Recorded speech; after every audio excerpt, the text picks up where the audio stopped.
আমরা প্রকাশ করতে চলেছি বাংলাদেশ জামায়াতে ইসলামের নির্বাচনী ইশতেহার 2026।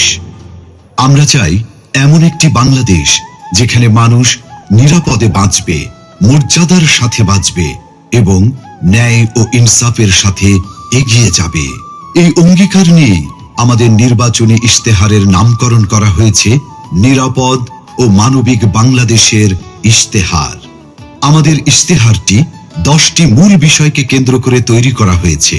প্রতিটি বিষয়ই এক একটি স্তম্ভের মতো, যা আমাদের নীতির ভিত্তি এবং দৃষ্টিভঙ্গি নির্দেশ করে। আমরা যথাক্রমে রাষ্ট্রের সকল নাগরিকের সাথে সমস্বরে 5টি মৌলিক বিষয়ে হাঁ বলতে চাই, আর তা যথাক্রমে সততা, ঐক্য, ইনসাফ, দক্ষতা ও কর্মসংস্থান। যেভাবে কিছু বিষয়ে আমাদের অবস্থান স্পষ্টভাবে হাঁ এর পক্ষে, ঠিক তেমনি 5টি বিষয়ে আমাদের অবস্থান দ্ব্যর্থহীনভাবে না। আমরা শক্তভাবে না বলতে চাই দুর্নীতি, ফ্যাসিবাদ, আধিপত্যবাদ, বেকারত্ব ও চাঁদাবাজিকে। এই 10টি বিষয়ে আমাদের অবস্থান নির্ধারণ করে দেয় আমাদের দৃষ্টিভঙ্গি, আর এই দৃষ্টিভঙ্গিকে বাস্তবে রূপ দিতে বাংলাদেশ জামায়াতে ইসলামী আগামী 5 বছরের সরকার পরিচালনায় 26টি বিষয়কে অগ্রাধিকার দেবে। 1. জাতীয় স্বার্থে আপোষহীন বাংলাদেশ। এই স্লোগানের আলোকে স্বাধীনতা, সার্বভৌমত্ব ও জাতীয় স্বার্থে আপোষহীন রাষ্ট্র গঠন, ন্যাশনাল ইন্টারেস্ট। 2. বৈষম্যহীন, ন্যায় ও ইনসাফ ভিত্তিক একটি মানবিক বাংলাদেশ গঠন, সোশিয়াল জাস্টিস। 3. যুবকদের ক্ষমতায়ন এবং রাষ্ট্র পরিচালনায় তাদেরকে প্রাধান্য দেয়া, ইউথ ফার্স্ট। 4. নারীদের জন্য নিরাপদ, মর্যাদাপূর্ণ ও অংশগ্রহণমূলক রাষ্ট্র গঠন। 5. আইন শৃঙ্খলা পরিস্থিতির সার্বিক উন্নয়নের মাধ্যমে মাদক, চাঁদাবাজ ও সন্ত্রাসমুক্ত একটি নিরাপদ রাষ্ট্র বিনির্মাণ। 6. সকল পর্যায়ে সৎ নেতৃত্ব প্রতিষ্ঠা ও প্রাতিষ্ঠানিক সংস্কারের মাধ্যমে দুর্নীতিমুক্ত রাষ্ট্র গঠন। 7. প্রযুক্তি নির্ভর আধুনিক ও স্মার্ট সমাজ গঠন। 8. প্রযুক্তি, ম্যানুফ্যাকচারিং, কৃষি ও শিল্প সহ নানা সেক্টরে ব্যাপক ভিত্তিক কর্মসংস্থান সৃষ্টি, সরকারি চাকুরিতে বিনামূল্যে আবেদন, মেধার ভিত্তিতে নিয়োগ ও সকল ধরনের বৈষম্য দূরীকরণ। 9. ব্যাংক সহ সার্বিক আর্থিক খাতে সংস্কারের মাধ্যমে আস্থা ফিরিয়ে এনে বিনিয়োগ ও ব্যবসা বান্ধব টেকসই ও স্বচ্ছ অর্থনীতি বিনির্মাণ। 10. সমানুপাতিক পিআর পদ্ধতির নির্বাচন সহ সুষ্ঠু নির্বাচনী পরিবেশ তৈরি ও তত্ত্বাবধায়ক সরকার ব্যবস্থা শক্তিশালী করে সুসংহত ও কার্যকর গণতন্ত্র নিশ্চিত করা। 11.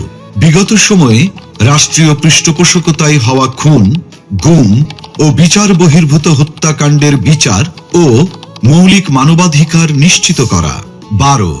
জুলাই বিপ্লবের ইতিহাস সংরক্ষণ, শহীদ পরিবার, আহত ও পঙ্গুত্ব বরণকারী জুলাই যোদ্ধাদের পুনর্বাসন এবং জুলাই সনদ বাস্তবায়ন করা হবে। 13. কৃষিতে প্রযুক্তির ব্যবহার ও কৃষকদের সহযোগিতা বাড়ানোর মাধ্যমে কৃষিতে বিপ্লব সৃষ্টি করা। 14. 2030 সালের মধ্যে সম্পূর্ণ ভেজাল মুক্ত খাদ্য নিরাপত্তা এবং 3-0 ভিশন, পরিবেশগত অবক্ষয়ের শূন্যতা, বর্জ্যের শূন্যতা এবং বন্যা ঝুঁকির শূন্যতা বাস্তবায়নের মাধ্যমে সবুজ ও পরিচ্ছন্ন বাংলাদেশ গড়া। 15. ক্ষুদ্র ও মাঝারি শিল্পের বিকাশের পাশাপাশি ভারী শিল্প প্রতিষ্ঠা, দেশি বিদেশি বিনিয়োগ বান্ধব পরিবেশ নিশ্চিতের মাধ্যমে ব্যাপক ভিত্তিতে শিল্পায়ন ও কর্মসংস্থান তৈরি। 16. শ্রমিকদের মজুরি ও জীবনযাত্রার মান বৃদ্ধি এবং মানসম্মত কাজের পরিবেশ, বিশেষ করে নারীদের নিরাপদ কাজের পরিবেশ সৃষ্টি করা। 17. প্রবাসীদের ভোটাধিকার সহ সকল অধিকার নিশ্চিতকরণ এবং দেশ গঠনে আনুপাতিক ও বাস্তবসম্মত অংশগ্রহণ নিশ্চিত করা। 18. সংখ্যাগুরু সংখ্যালঘু, মেজরিটি মাইনরিটি নয়, বরং বাংলাদেশের নাগরিক হিসেবে সকলের নাগরিক অধিকার প্রতিষ্ঠা এবং পিছিয়ে থাকা নাগরিক ও শ্রেণীগোষ্ঠীর জন্য বিশেষ সুবিধা নিশ্চিত করা। 19 আধুনিক ও সার্বজনীন স্বাস্থ্যসেবা প্রদান এবং গরিব ও অসহায় জনগোষ্ঠীর জন্য পর্যায়ক্রমে বিনামূল্যে উন্নত চিকিৎসা নিশ্চিত করা।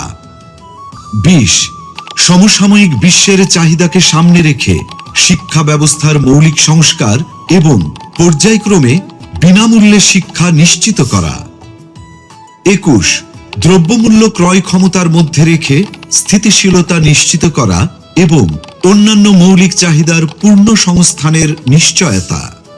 22 যাতায়াত ব্যবস্থাকে ঢেলে সাজানো এবং রাজধানীর সাথে দেশের বিভাগীয় শহরগুলোর সড়ক রেলপথের দূরত্ব পর্যায়ক্রমে 2 থেকে 3 ঘন্টায় নামিয়ে আনা, দেশের আঞ্চলিক যোগাযোগ ও ঢাকার অভ্যন্তরীণ যাতায়াত ব্যবস্থায় মৌলিক পরিবর্তন আনা।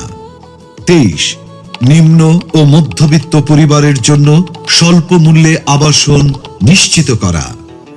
24 ফ্যাসিবাদী ব্যবস্থার পূর্ণ বিলাপে চলমান বিচার ও সংস্কার কার্যক্রমকে অব্যাহত রেখে বাংলাদেশে ফ্যাসিবাদ ব্যবস্থার পুনর্জন্ম রোধ করা। 25 সার্বজনীন সামাজিক নিরাপত্তা ব্যবস্থা চালু করার মাধ্যমে নিরাপদ কর্মজীবন ও পর্যায়ক্রমে সকল নাগরিকদের আন্তর্জাতিক মানের সামাজিক নিরাপত্তা নিশ্চিত করা। 26 সকল পর্যায়ে স্বচ্ছতা ও জবাবদিহিতার মাধ্যমে সুশাসন নিশ্চিত করে একটি সুখী ও সমৃদ্ধ কল্যাণ রাষ্ট্র প্রতিষ্ঠা।